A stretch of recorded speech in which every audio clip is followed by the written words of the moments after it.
Le Grand Dialogue. Sigi Kafoba.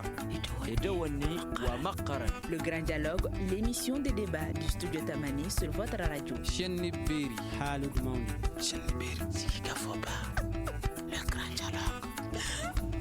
Réouverture des classes d'examen, 9e année et terminale. Le processus a démarré le 2 juin dernier. Après 4 jours, quel est le bilan? Nos invités pour le Grand Dialogue de ce soir sont Mori Dambélé du syndicat des enseignants signataires du 15 octobre 2016, Daouda Sako qui est là au nom de la Fédération des parents d'élèves du Mali, Dr Seydou Loua et pédagogue enseignant à l'Université de Bamako. Je rappelle que nous avons invité les autorités à travers le ministère de l'Éducation, mais nos tentatives sont restées vaines. Je suis Mohamedou Touré, bienvenue à tous. Le Grand Dialogue. Démarrage des cours le 2 juin dernier. Monsieur Mori Dambélé, excusez-moi, vous êtes du syndicat des enseignants signataires du 15 octobre 2016. Est-ce que les enseignants ont participé à cette réouverture? Non, nous avons jugé de boycotter cette rentrée, puisque nous avons constaté que le gouvernement voulait faire seulement un coup médiatique en nous utilisant comme des objets. Donc nous avons boycotté. Sinon, au fait, il n'y a pas eu... là où nous sommes quand même, le 2, nous avons constaté des classes vides, l'absence des kits matériels qui ont été promis. Bon, peut-être la distribution de quelques masques. Vous utilisez comme des objets un coup médiatique. Est-ce que vous pouvez nous expliquer ce que vous voulez? Au fait... si nous étions rentrés le mardi, le gouvernement allait utiliser ça comme faire une communication à la radio, sachant que effectivement il ne pouvait pas avoir la reprise parce que tout ce qui était promis comme matériel pour qu'on appelle le Covid-19, là où quand même je suis, nous avons constaté que les salles, les classes n'étaient pas vraiment prêtes. Les kits matériels n'étaient pas là. Ils ont quand même distribué pendant la journée quelques masques à certains élèves. Donc nous avons jugé nécessaire et surtout quand même aussi cette négociation que le gouvernement a essayé de faire de façon malicieuse, en tergiversant autour de l'application de la loi. Il y a tous ces éléments-là qui nous ont poussés pour ne pas tomber dans leur piège de boycotter la rentrée. Nous avons distribué quelques masques. Non, ce n'est pas nous, c'est le gouvernement, ce n'est pas nous. D'accord.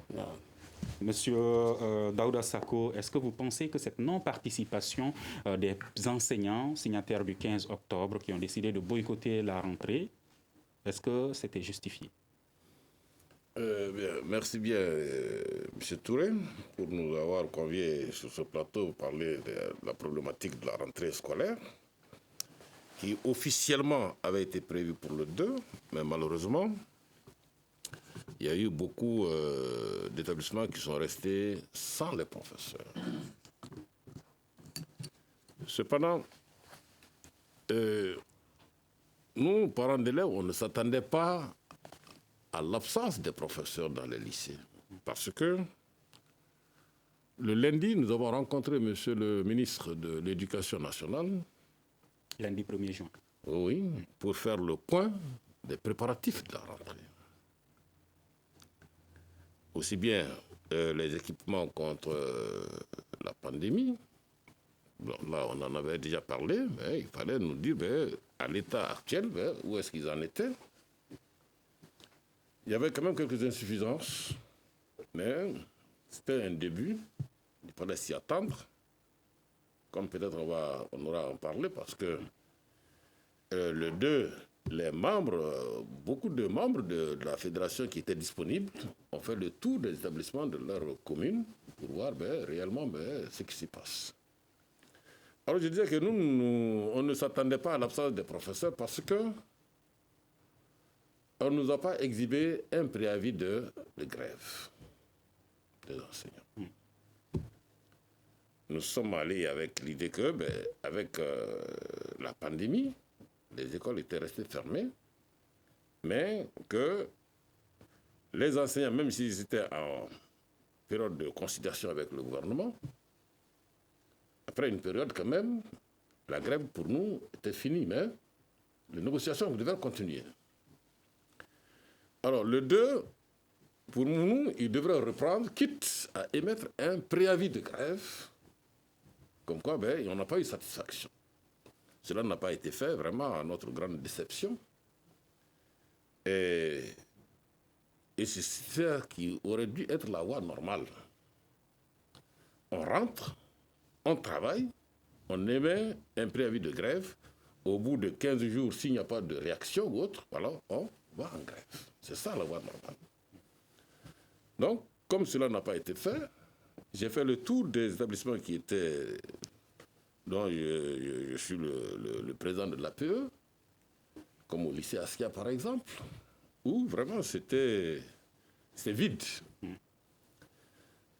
À 8 heures, il y avait les professeurs, les élèves.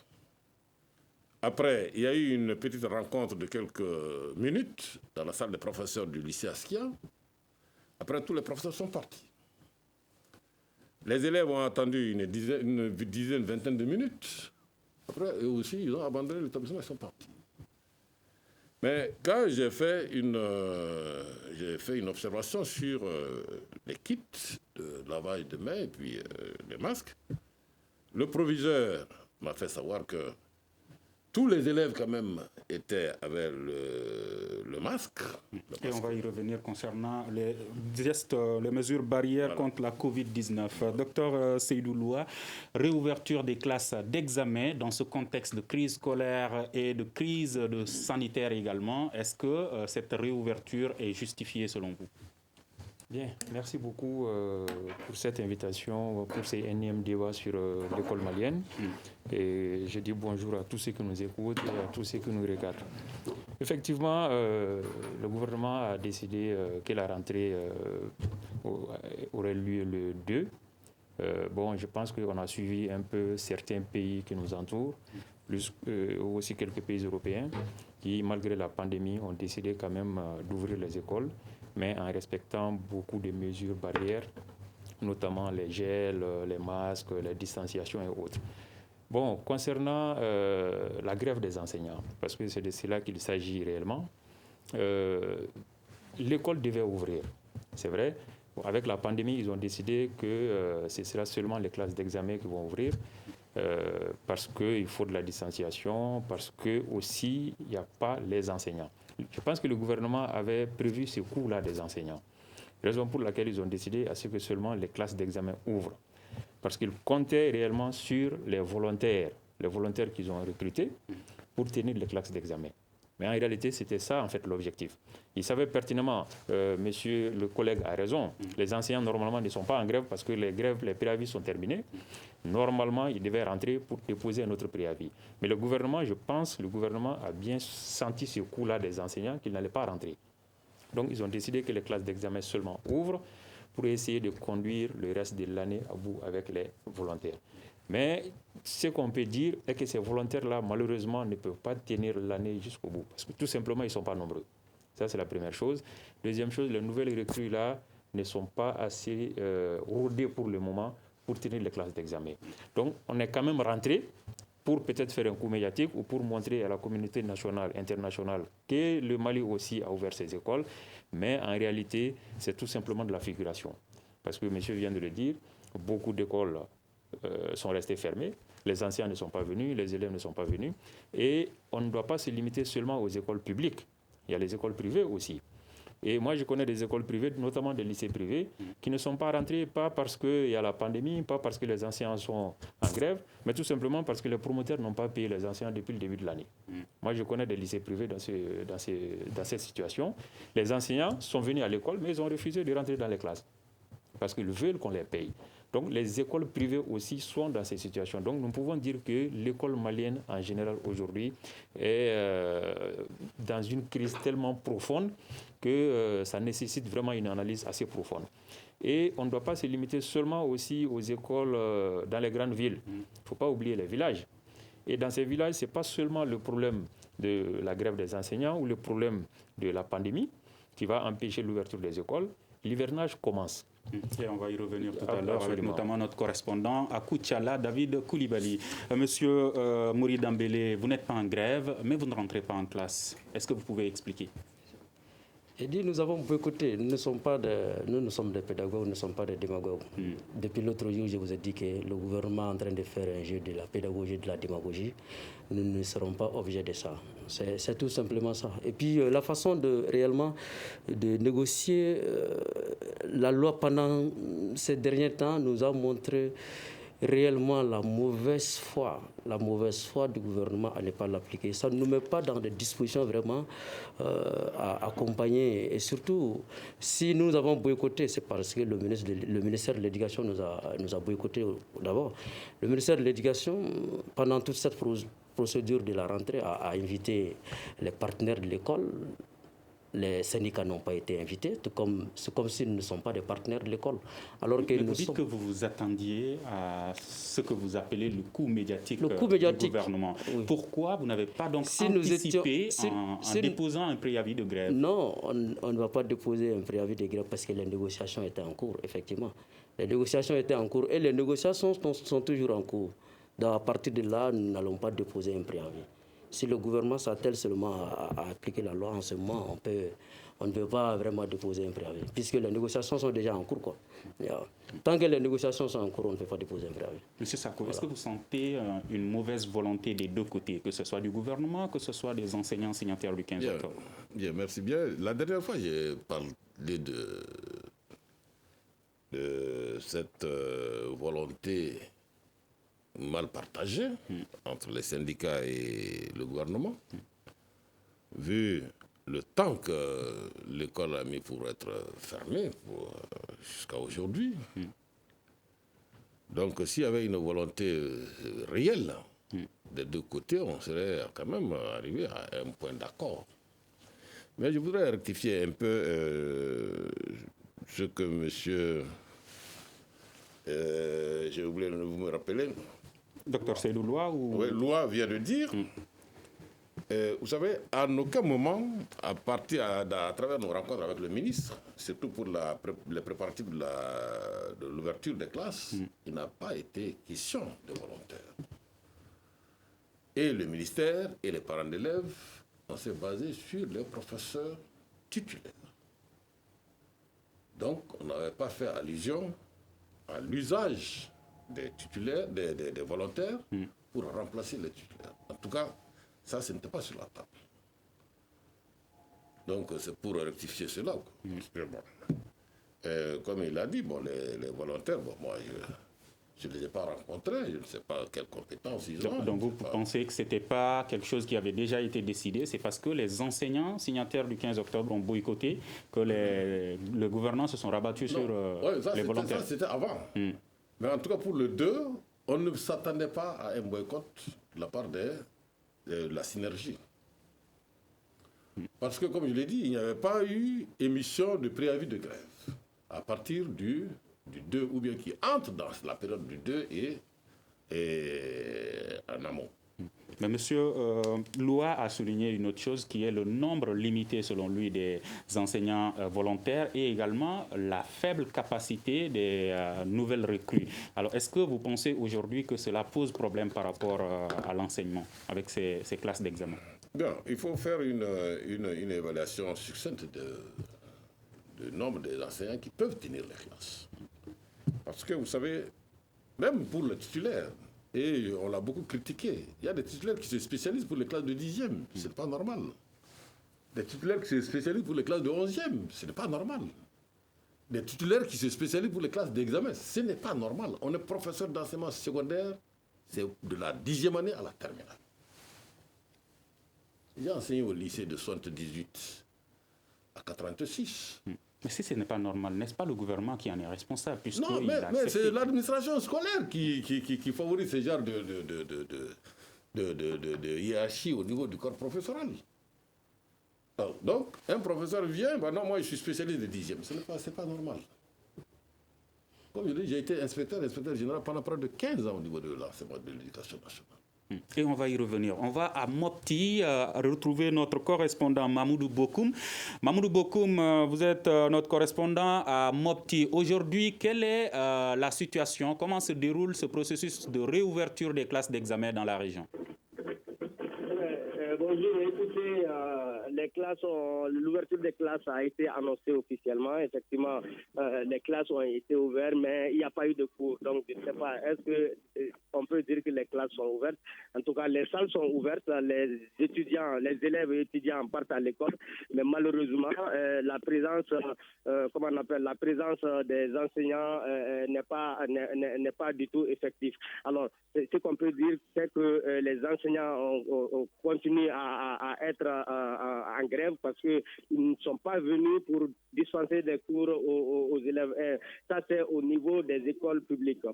Par contre, il y a des écoles privées où les cours ont commencé pour le moment, mais là aussi, c'est un peu timide parce qu'il y a certains qui viennent, certains qui ne viennent pas, en tout cas pour ce qui concerne Mopti. Mais pour ce qui concerne les autres cercles de la région, là, les enseignants ont carrément boudé les écoles selon les informations dont nous disposions à l'heure actuelle. Seul à Sanga, où les écoles privées sont en train de travailler, et là, selon les informations que nous avons recueillies ça et là, Sanga n'a quand même d'ailleurs pas fermé les écoles, même avec la décision du gouvernement à cause de la maladie à coronavirus. Et ils ont continué à aller à l'école, je dis bien les écoles privées de Sanga.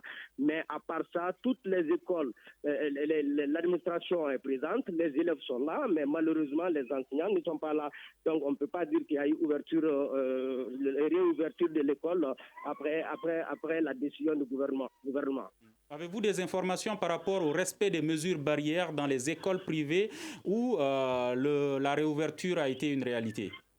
Oui, dans les écoles privées, on constate, même dans les écoles publiques, on constate souvent des kits de lavage de mains, quelques élèves qui sont là-bas, qui partent et ont des bavettes, c'est quelques-uns seulement, mais ce n'est pas tout à fait effectif. Donc c'est pour vous dire qu'il y a un manque aussi de respect de ces mesures barrières au niveau des établissements, vraiment, dans lesquels nous avons fait le tour. Même au niveau de l'intérieur, c'est le même constat. Ces gestes barrières ne sont pas vraiment du tout respectés, mais quelque part on remarque la présence de quelques types de lavage de mains. Merci beaucoup, Mamoudou Bokoum. Vous êtes notre correspondant à Mopti. Merci beaucoup. Alors, docteur Seydou Loua, quel va être l'impact de toute cette perturbation sur les élèves même? L'impact sera énorme. Ça, je pense que tout le monde peut faire le constat. L'impact sera énorme. Vous savez, à un moment donné, il faut que les autorités maliennes, les parents d'élèves, les enseignants, il faut qu'on arrête cette mentalité de vouloir sauver l'année. Chaque année, on sauve l'année. Chaque année, on sauve l'année. À un moment donné, il faut essayer de sauver l'école. Parce qu'en sauvant les années, en colmatant les brèches, effectivement, on va fabriquer une génération, plusieurs générations incompétentes de diplômés au Mali. Donc, le fait que les écoles ouvrent dans cette situation, vous venez de l'entendre, votre correspondant dit qu'à part Sanga, il n'y a pas de cours dans les autres localités. Le professeur vient de signaler à Bamako dans les lycées, c'est presque la même chose. Dans les classes de 9e année, les enseignants ont boycotté les écoles. Donc en réalité, il n'y a pas eu d'ouverture. Officiellement, le collègue a parlé de coût médiatique, peut-être un coût médiatique, en disant que les écoles sont ouvertes, le Mali a repris avec les classes d'examen, mais dans les faits, il n'y a pas de reprise. Donc, si on continue comme ça, on va essayer de colmater les brèches pour essayer de sauver l'année comme ce qui s'est passé l'année dernière, et faire les examens, repêcher les élèves, parce que si on fait l'examen comme ça, normalement, il y aura 2 ou 3% de taux de passage.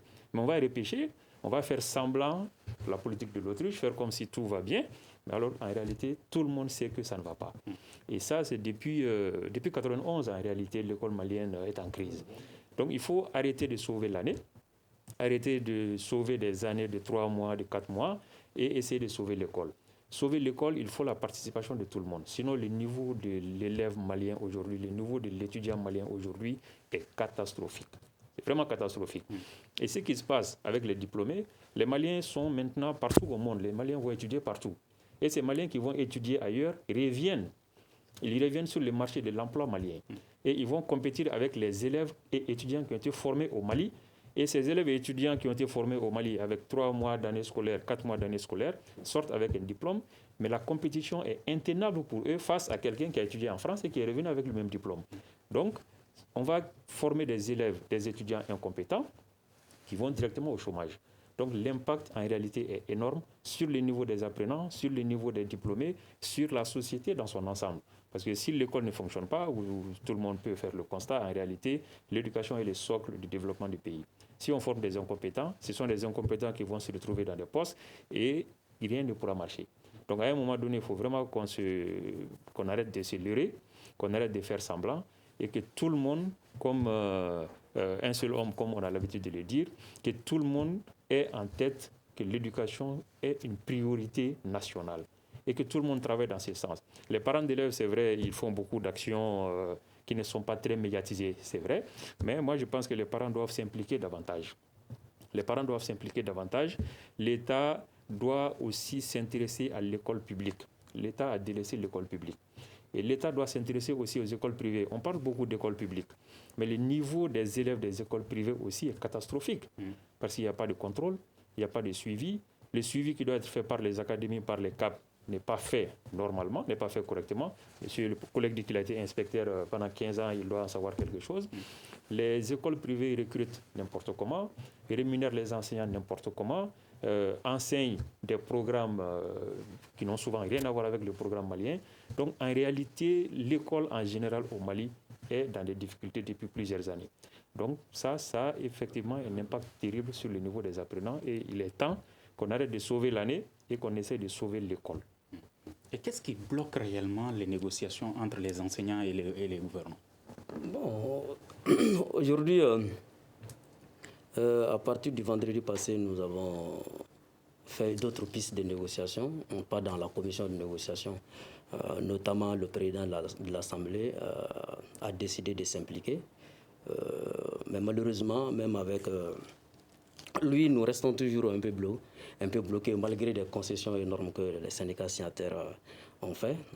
En effet, il ne maîtrise pas assez le dossier. Quand on s'est rencontrés, on lui a expliqué la situation, on lui a fait la proposition. Et il nous a demandé de faire des concessions et nous avons concédé les rappels de 2019 pour bonne foi, pour qu'on puisse aller vraiment vers une conciliation.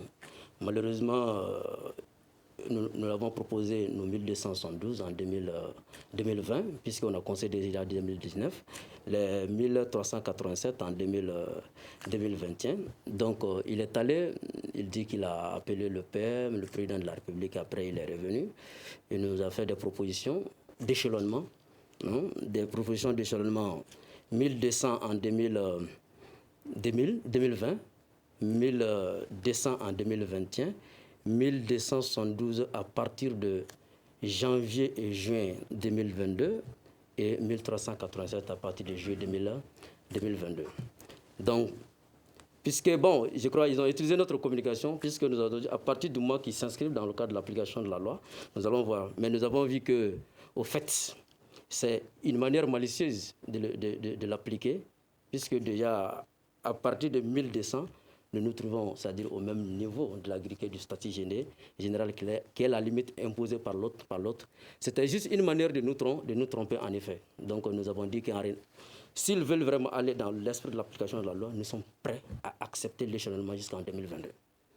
Donc en échelonnant jusqu'en 2022, mais de prendre en lieu et place de 1272, qui est la limite de la loi en termes de pourcentage, on vient au point, les 180 points ajoutés, c'est-à-dire au plafond du statut du personnel enseignant, de la grille du personnel enseignant, qui fait 1240.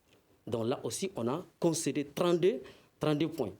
Donc à partir du moment que le gouvernement accepte les 1240 en 1220, les 1240 en 1221, l'autre proposition à partir de 1272, 1283 en 2022, nous sommes prêts à accepter. Bon, malheureusement, il dit qu'il il n'a pas pu à présent avoir les 1240. Donc, à l'unanimité, le Sénégal avait décidé de rejeter, c'est-à-dire sa proposition. Donc, et hier encore, il est revenu à la charge. Il y a eu une rencontre. Les pistes restent toujours à explorer. Mais en effet, quelle est la position réelle du gouvernement? Est-ce qu'ils disent non, ils ne vont pas le faire, ou est-ce qu'ils vous demandent d'attendre? Je dis que c'est une manière malicieuse d'appliquer l'article 39. C'est-à-dire en faisant ressortir les fourchettes de la loi 1272, 1287 et 1200 en 2020, ils se disent être dans l'esprit de la loi. Mais au fait, ce n'est pas ça. La loi s'applique dans le temps. Nous avons concédé 2019. Et la loi à un point de départ. Le point de départ, c'était 1272. Nous avons dit, nous concédons les 32 points pour prendre 1240 comme bonne foi. Mais que cela s'applique à partir de 1200, à partir de 2020. Donc si cela s'applique à partir de 2020, là, il n'y a pas de problème. Là, on est dans l'esprit de la loi. Et je rappelle que nous avons invité le gouvernement à travers le ministère de l'Éducation, mais nos tentatives sont restées vaines. Monsieur Sako, vous suivez ces négociations. Selon vous, qu'est-ce qui bloque? Bien, il y a à mon niveau plusieurs points de blocage. Prenons l'article 39. Vous savez que sous d'autres aspects, cet article peut se répercuter sur tous les autres statuts particuliers et statuts autonomes. Aussi bien l'enseignement supérieur, si on applique à ceci, à la synergie, l'enseignement supérieur doit en bénéficier. La magistrature doit en bénéficier. La police doit en bénéficier. La protection civile doit en bénéficier, etc. Donc, est-ce que ça veut dire que tous les fonctionnaires doivent en mais bénéficier? non, mais comment? Si on le dit, on ne peut pas donner à ceci et puis laisser les autres. Ça, c'est un problème, un aspect. Peut-être que le gouvernement a vu. Le second aspect, moi, je ne sais pas, un assistant du supérieur, il a quel indice aujourd'hui? Je ne me suis pas intéressé. Mais si eux, ils vont à l'indice 1380, un assistant d'université avec une thèse, lui, il est à quel indice?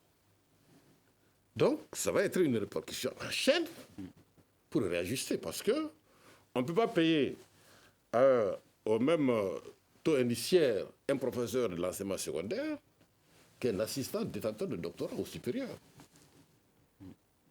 Ce n'est pas possible. Ce ne serait pas juste. Donc, si on accepte jusqu'à l'indice 1380 quelque pour le secondaire, il faudrait revoir aussi les indices au niveau du supérieur. Et ils vont le demander. Ça, ce sont les différents points à mon niveau dont le gouvernement n'arrive pas à trouver la solution qu'il faut. Et le syndicat aussi ne veut pas demander. Je vais rectifier un peu ce que le docteur Loua a dit pour le privé. En réalité, on n'ouvre pas une école privée comme ça.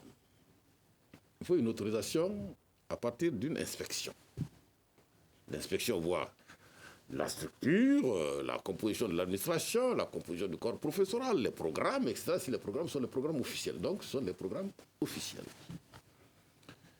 Mais là où il y a problème, le corps professoral du privé est à 80% constitué de professeurs du public. Tu as compris? Parce que quand j'étais là-dedans encore, les établissements d'enseignement privés qui pouvaient se prévaloir d'avoir plus de 10% comme enseignants permanents, mais c'est rare. Mais ce que le docteur Loua a dénoncé par rapport aux écoles privées, notamment Donc, ils ne recrutent pas. Il s'agit du contrôle. Voilà. Mais non. Pour voir si les choses se font dans les règles. C'est ce contrôle qui n'est pas fait correctement. Voilà. Donc, mais, de toute façon, il y a ce problème d'insuffisance de contrôle à tous les niveaux. Parce que vous savez, je n'ai pas encore les chiffres, mais il y a 2 ans, il y avait près de 2500 établissements d'enseignement secondaire, technique, professionnels, pour peut-être une petite centaine de publics. Au Mali. Au Mali. À Bamako, il y avait quelques milliers. Donc ils doivent être maintenant à plus de 2500 si certains n'ont pas fermé.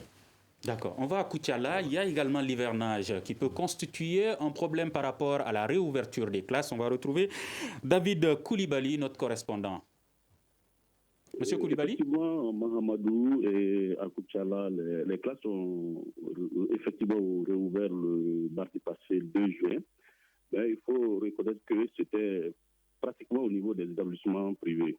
Parce qu'au niveau des écoles publiques, les enseignants étaient en tout cas présents, mais ils n'ont pas intégré les classes, ils sont restés dehors. Et actuellement, à l'heure où je vous parle, au niveau des écoles publiques, les enseignants, les classes sont même pratiquement fermées, mais les directeurs sont présents par endroits au niveau des établissements. Mais en ce qui concerne l'école privée, les classes ont commencé, les élèves ont commencé les cours et ça se passe bien, ça se passe normalement.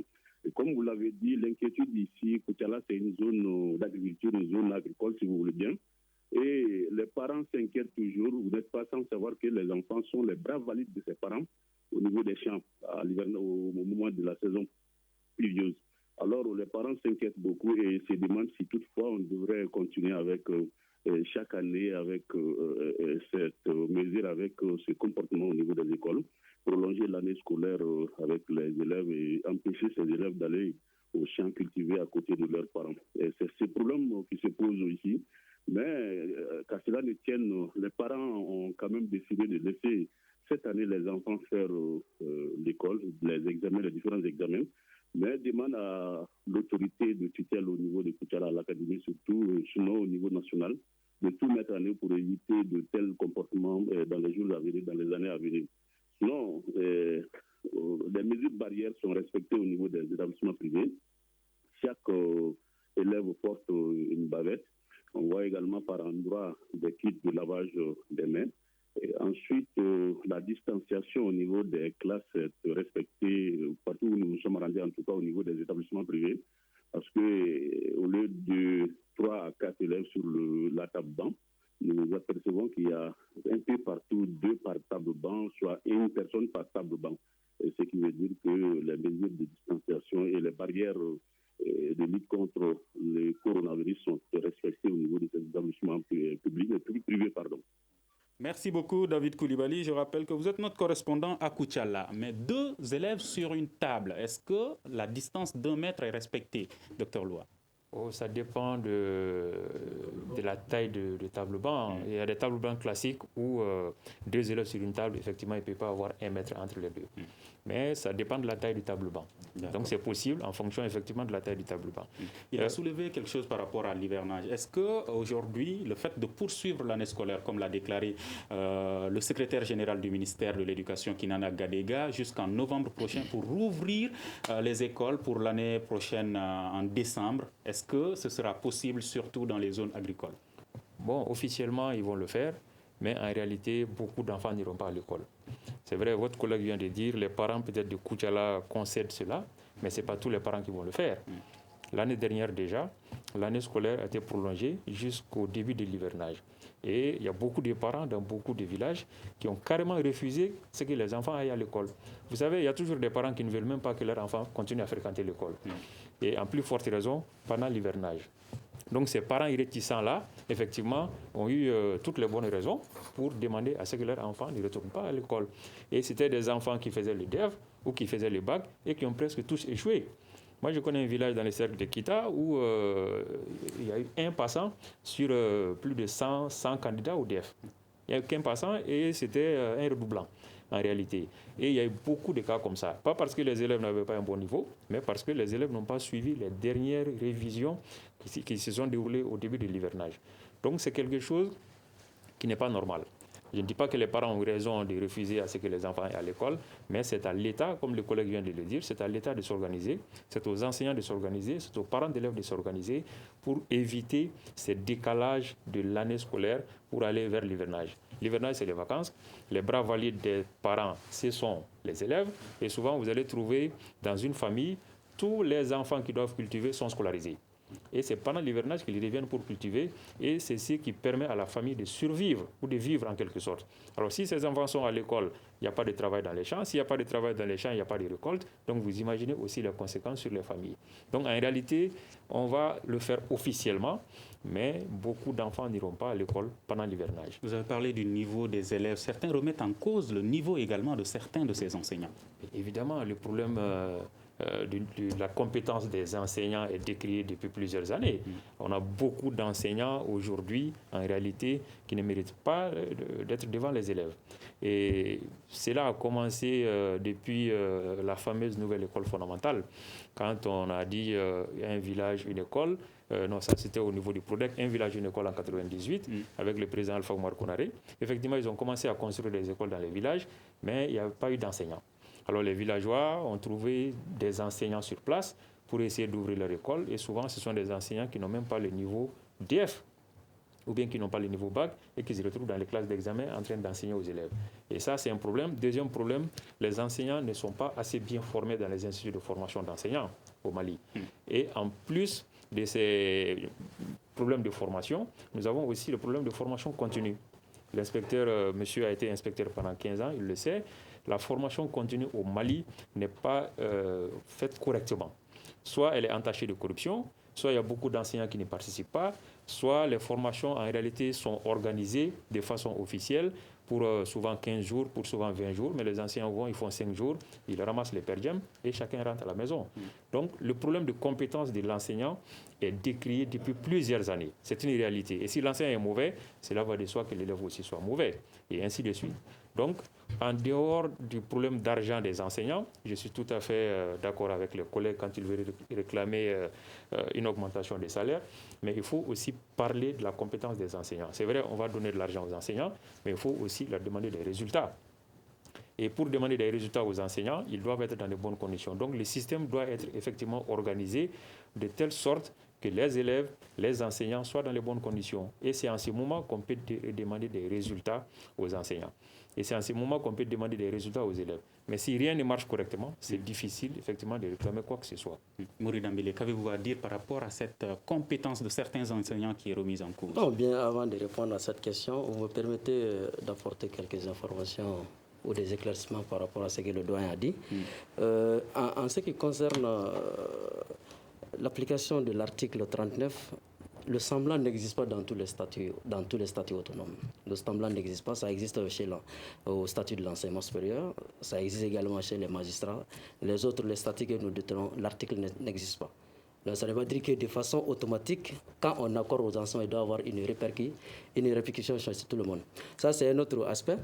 Deuxième aspect, concernant la comparaison avec la grille du statut du personnel enseignant supérieur, il faut reconnaître que le gouvernement du Mali, dans son intelligence, a accordé la grille du statut du personnel enseignant du fondamental et du secondaire en portant haut le plafond, alors que c'est le bas, en réalité, c'est-à-dire de la grille qui n'est pas du tout bonne. Contrairement à l'enseignement supérieur, nous avons 16 échelons. Notre grille fait 16 échelons. L'enseignement supérieur a 12 échelons, c'est-à-dire selon les différentes catégories d'enseignants, qu'ils soient maître assistant, qu'ils soient maître professeur de l'enseignement supérieur, c'est-à-dire le professeur de recherche. Donc la grille varie, c'est-à-dire dans ces détails-là. Chez nous, c'est-à-dire c'est le bas. Parce que le gouvernement a répercuté, c'est-à-dire en 2016, c'est-à-dire la grille, la plupart importante de la grille au sommet, alors que la base souffre en réalité, c'est-à-dire des avantages de la grille, qui a été beaucoup décrié, d'ailleurs par moi au moment de l'élaboration, parce que c'est le gouvernement qui a élaboré, sachant que la majeure partie des enseignants se trouvent, c'est-à-dire en classe 3 et en classe 2, dont le gouvernement joue à l'intelligence pour renvoyer, c'est-à-dire les indices les plus élevés. Êtes-vous d'accord avec M. Sakou quand il dit que si l'article 39 est appliqué pour les enseignants, ce sera les enseignants du supérieur également, ainsi que les magistrats risquent de demander l'application de cette mesure en leur faveur aussi? Les enseignants du supérieur avaient même déposé un préavis contenant l'article. Ils ont eu des accords, peut-être ils ont eu d'autres choses, peut-être qui est plus important que l'article 39, ils ont laissé. Sinon, ils avaient, c'est-à-dire, je me rappelle, à la rentrée d'octobre, je crois en octobre, il y avait un préavis. L'application de leur article était dedans. Mais ça apparaît dans les points de désaccord. Mais ils ont eu un accord, ils ont suspendu leur mot d'ordre. Mais c'est propre peut-être dans leur préavis. Il y avait d'autres choses encore plus importantes que peut-être l'application de l'article. Les raisons dont ils ont concédé ça au gouvernement. Bon, en ce qui concerne les magistrats, l'année surpassée, les magistrats ont fait une lutte pour améliorer leur grille. D'accord. Compétence des enseignants. Compétence des enseignants, c'est... Ça, c'est... Vous voulez dire que c'est vrai? Oui, mais c'est de façon... C'est pas général. Il y a quelques enseignants. Et cela aussi est dû aux autorités, au fait. Aujourd'hui, on suppose que, aujourd'hui, pour accéder, depuis 2010, pour accéder à l'éducation, c'est un concours. Et en effet, un concours, c'est pour prendre quand même les meilleurs, ceux qui sont les plus compétents. En effet, ça, même si ce n'est pas une vérité absolue, c'est que le collègue a dit Avant, avec la nef, où il y a eu des écoles communautaires, les villageois on a recruté des gens avec les DEF. Même là, il y a des gens qui sont sortis, même de nos écoles de formation, ils n'ont pas ce niveau. Monsieur Loa a dénoncé toute cette situation, mais il estime également qu'il y a une autre chose qui est le manque de formation continue. Est-ce que les enseignants, après être recrutés, acceptent de se former pour améliorer leurs compétences? Ce n'est pas une question d'acceptation des enseignants, cela s'impose, la formation continue. Vous ne constatez pas que les entreprises les plus compétentes au monde reposent la compétence de leur entreprise sur la formation? Ça s'impose, mais c'est au Mali. Les innovations pédagogiques dont la formation doit être faite peut-être faite en 1 mois, en 15 jours, au Mali, on rétrécit pour 4 jours aussi, ou 6 jours. Ça, c'est un premier aspect. J'enseigne comptabilité aussi. Vous avez constaté qu'il y a eu la révision du SISQUADA. Mais le gouvernement du Mali n'a pas initié une formation pour former, c'est-à-dire les professeurs de comptabilité afin de les adapter. À ce niveau, certaines autorités estiment qu'elles n'ont pas les moyens de satisfaire toutes les recommandations, les demandes des enseignants par rapport à cette question, parce que les enseignants demandent des per diem à chaque formation. Non, imaginez-vous que nous, au niveau de l'AMES, l'Association malienne des enseignants économistes du secondaire, nous étions obligés de nous mettre ensemble et mettre l'inspecteur à notre disposition. Certains avaient déjà bénéficié de cette formation quand ils étaient en formation, c'est-à-dire dans des universités, et ils ont fait le partage, c'est-à-dire de ce qu'ils ont eu avec nous. Or, c'est le gouvernement qui devait en principe former les enseignants à cette innovation qui a été apportée au SISQUADA. Tout ça rentre dans la ligne de la gestion hypocrite de l'école malienne. On va écouter le directeur de l'enseignement fondamental, Mahamadou Keïta, sur les dispositions prises par rapport à cette réouverture des classes d'examen. Toutes les dispositions sont prises. Le gouvernement a envoyé au niveau de toutes les académies d'enseignement des masques pour les élèves, pour le personnel enseignant, pour le personnel administratif. Ensuite, il a été demandé au préfet, au gouverneur de région de mettre à la disposition des écoles les kits de lavage des mains. Maintenant, sur le plan pédagogique, nous avons demandé à ce qu'on aille vers une révision des temps d'apprentissage. Toutes les matières qui ne sont pas évaluées à l'examen, on a laissé ces matières-là pour se concentrer uniquement sur les matières qui sont évaluées. L'autre aspect, c'est qu'on a demandé aussi de prendre les après-midi du mercredi et la matinée du samedi, ce qui va faire 6 heures, ajouter ça aux matières qui sont enseignées. Ça va nous permettre de rattraper le temps qui a été perdu pendant ces périodes de fermeture. Et il a été aussi demandé à toutes les écoles de procéder à une répartition des candidats entre les différentes classes. 25 candidats maximum par salle. Au-delà, après ces 4 premiers jours, est-ce que vous pensez que toutes ces mesures sont applicables? Le directeur part jusqu'à annoncer que le samedi sera également inclus. Non, tout dépendra parce que le problème, c'est au niveau des professeurs. Parce que les élèves n'ont pas refusé d'accéder aux salles de classe. À travers beaucoup d'interventions, il y a eu quand même quelques efforts pour fournir les masques et les kits de lavage des mains. Donc, c'est l'absence de professeurs qui constitue le gros problème. Vous dites que les élèves n'ont pas refusé, le problème, c'est les enseignants. Mais est-ce que le gouvernement n'a pas, entre guillemets, refusé les demandes des enseignants aussi? Je ne pense pas que parce que, comme on a eu à le dire la semaine dernière, dans toute négociation, on se fait des concessions. On ne va pas avec l'idée de la loi du tout ou rien. Alors, l'enseignant, pour moi, c'est un sacerdoce. Ils disent avoir fait des concessions, vous n'êtes pas d'accord? Bon, ça c'est le gouvernement qui peut évaluer le niveau de ces concessions. Moi, je ne peux pas évaluer le niveau de ces concessions. D'accord, le temps nous fait défaut, Dr Seydou Loa. Que faut-il faire aujourd'hui pour trouver une solution définitive à ce problème d'éducation au Mali? Bien, malgré toutes les mesures qu'on va prendre, si les enseignants ne sont pas là, ça ne servira absolument à rien. Alors il faut arrêter de sauver l'année, comme je le disais au début, et sauver l'école. Et nous pouvons avoir 2 alternatives. La première alternative, c'est quoi? Il y a eu beaucoup de réformes déjà. Il y a eu un forum en 2008 sur l'éducation. Il y a eu le PRODEC 1, il y a eu le PRODEC 2, dont le document a été finalisé en 2019, avec de très bonnes recommandations, avec de très bonnes propositions. Le forum, il y a plus de 100 pages de propositions. Donc la première alternative, c'est d'essayer déjà d'appliquer toutes les propositions qui ont déjà été faites pour sauver l'école. Deuxième alternative, si on veut encore réformer, cette fois-ci, il faut réformer avec les enseignants. Pas sans les enseignants, pas contre les enseignants, mais avec les enseignants, parce que sans eux, rien n'est possible. Il faut réformer avec les parents. pas sans les parents, pas contre les parents, mais avec les parents, parce que sans les parents aussi, l'école ne peut pas fonctionner correctement. D'accord. Et aussi avec les élèves. Donc, il faut que tout le monde mette dans la main pour qu'on puisse trouver un bon résultat. Merci beaucoup. Et je vous rappelle que Studio Tamani a lancé son programme éducation que vous pouvez suivre tous les jours de 10h à 11h. Il s'agit de la contribution de la Fondation Hirondelle et de ses partenaires à la continuité pédagogique de l'enseignement au Mali. Merci à nos invités, Mori Dambélé du syndicat des enseignants signataires du 15 octobre 2016, Daouda Sako de la Fédération des parents d'élèves du Mali et Dr Seydou Loua, pédagogue enseignant à l'université de Bamako. À la régie vidéo et audio, Gagné Kanté et Peting Diara, je suis Mohamedou Touré. À demain pour un prochain numéro du Grand Dialogue de Studio Tamani. Le Grand Dialogue.